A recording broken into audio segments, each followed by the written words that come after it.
నేతల విద్వేషపూరిత వ్యాఖ్యలపై కేంద్ర ఎన్నికల సంఘం సుప్రీం కోర్టుకు వివరణ ఇవ్వనుంది.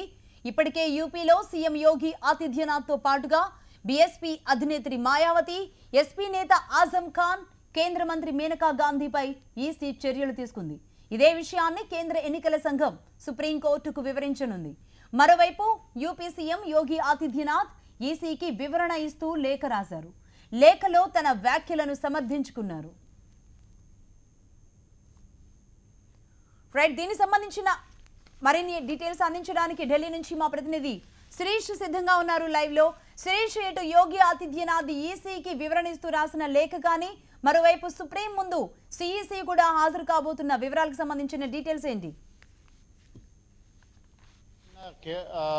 ఎన్నికల సందర్భంగా వివిధ రాజకీయ పార్టీలకు సంబంధించిన నేతలు రెచ్చగొట్టేలా విద్వేషపూరిత ప్రసంగాలు చేస్తున్నారు అని చెప్పేసి సుప్రీంకోర్టులో ఒక ప్రజా ప్రయోజనాల పిటిషన్ అనేది దాఖలైంది. దీన్ని విచారించిన సుప్రీంకోర్టు ప్రధాన న్యాయమూర్తి రంజన్ గొగోయ్ నేతృత్వంలోని త్రిసభ్య ధర్మాసనం నిన్నటి ఒక ఆర్డర్స్ అన్నిటి కూడా ఇవ్వడం కూడా జరిగింది. కేంద్ర ఎన్నికల సంఘాన్ని ఒక రకంగా చివాట్లు పెట్టడం కూడా జరిగింది. ఇలా నేతలందరూ కూడా విద్వేషపూరిత ప్రసంగాలంటూ ఇస్తూ ఎన్నికల నియమావళిని ఉల్లంఘిస్తూ పోతుంటే కేంద్ర ఎన్నికల సంఘం ఎందుకు ప్రేక్షక పాత్ర వహిస్తుంది, ఎందుకు చర్యలు తీసుకోవడం లేదు అని చెప్పేసి కూడా ప్రశ్నించడం జరిగింది. సందర్భంగా కేంద్ర ఎన్నికల సంఘం తరఫున ఈ విచారణకు హాజరైన లాయర్ మాట్లాడుతూ కేంద్ర ఎన్నికల సంఘానికి పూర్తి పవర్స్ అనేవి కూడా లేవు, ఇట్లాంటి విద్వేషపూరిత ప్రసంగాలు చేసే నాయకులందరినీ కూడా ఎన్నికల్లో పాల్గొనకుండా బహిష్కరించే అధికారం అనేది కూడా కేంద్ర ఎన్నికల సంఘానికి లేవు. మాకు రాజ్యాంగంలోని 324 ఆర్టికల్ ప్రకారం కొన్ని పరిమిత అధికారాలు మాత్రమే దాఖలై ఉన్నాయి. ఎన్నికల సందర్భంగా ఎవరైనా ఇట్లాంటి విద్వేష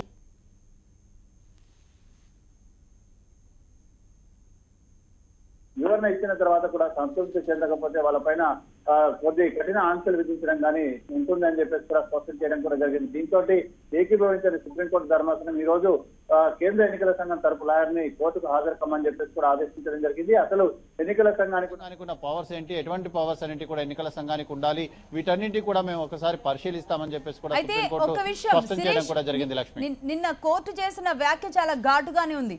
అసలు మీ అధికారాలు ఏంటో మీకు తెలుసా అని ఈసీని ప్రశ్నించిన పరిస్థితి ఉంది.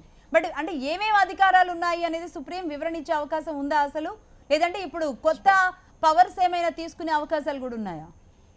స్పష్టంగా టోటల్ గా ఇది ఒక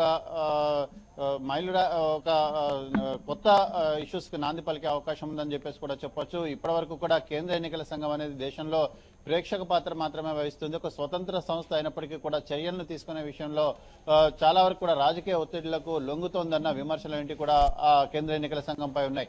అటువంటి పరిస్థితుల్లో సుప్రీంకోర్టు ఒకసారి ఎన్నికల సంఘానికి ఉన్న అధికారాలన్నింటి కూడా పునర్పరిశీలించి ఒక కొత్త డైరెక్షన్ కనుక ఇచ్చినట్లయితే ఆ డైరెక్షన్ అనేది కూడా రాజకీయ పార్టీలకు ఇబ్బందికరమైన పరిస్థితులు కూడా సృష్టించే అవకాశం ఉంది. నిన్న సుప్రీంకోర్టు కఠినంగా వ్యాఖ్యానించిన తర్వాత మాత్రమే 4 లీడర్లపై దాదాపు 48 గంటల నుంచి 72 గంటల పాటు నిషేధం విధిస్తూ కేంద్ర ఎన్నికల సంఘం నిర్ణయం తీసుకుంది.